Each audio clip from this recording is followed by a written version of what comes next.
Hello बच्चों, नमस्कार। तो आज हम लेके आए हैं आपके लिए एक हिंदी सब्जेक्ट के अंदर जो महत्वपूर्ण क्वेश्चन उठता है हर बार, लेखक परिचय या कवि परिचय के बारे में बताना होता है। उसके अंदर जो में कम से कम 5 नंबर का क्वेश्चन होता है।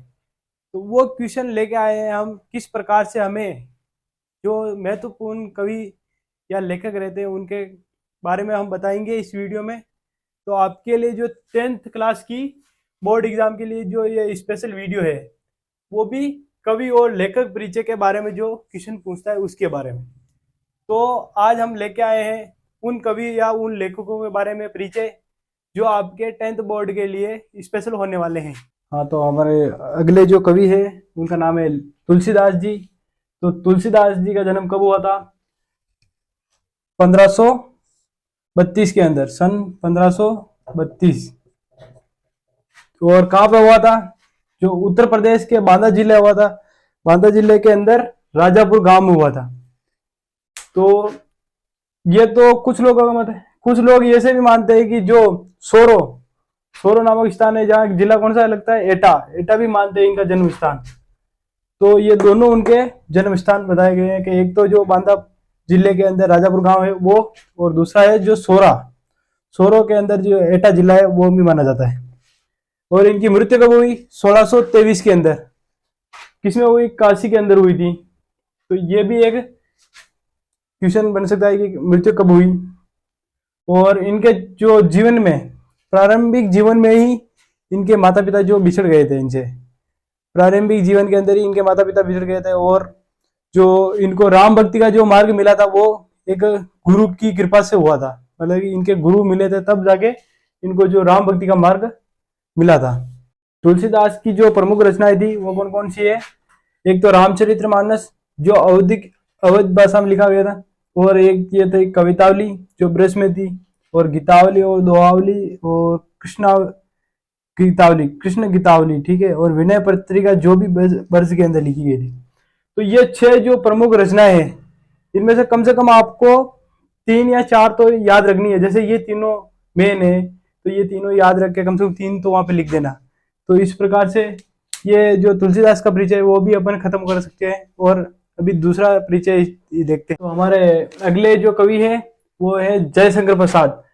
आप सभी ने जयशंकर प्रसाद का वैसे तो नाम सुना होगा, मेरे को पता है, पर जो जयशंकर प्रसाद का जो परिचय है वो हम देखते हैं। तो जो इनका जन्म हुआ था वो 1889 के अंदर वाराणसी के अंदर हुआ था। तो ये आपको ट्रिक याद रखने की, 1889 वाराणसी के अंदर।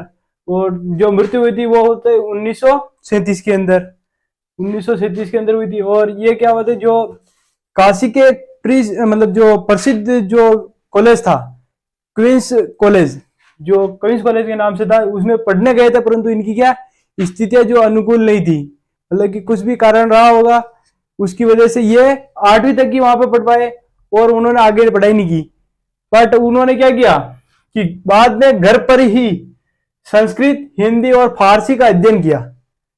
कहाँ पे? घर पे ही अध्ययन का काम क्या पे किया, घर पे करके कितनी 3 भाषाएं सीखी, संस्कृत, हिंदी और फारसी।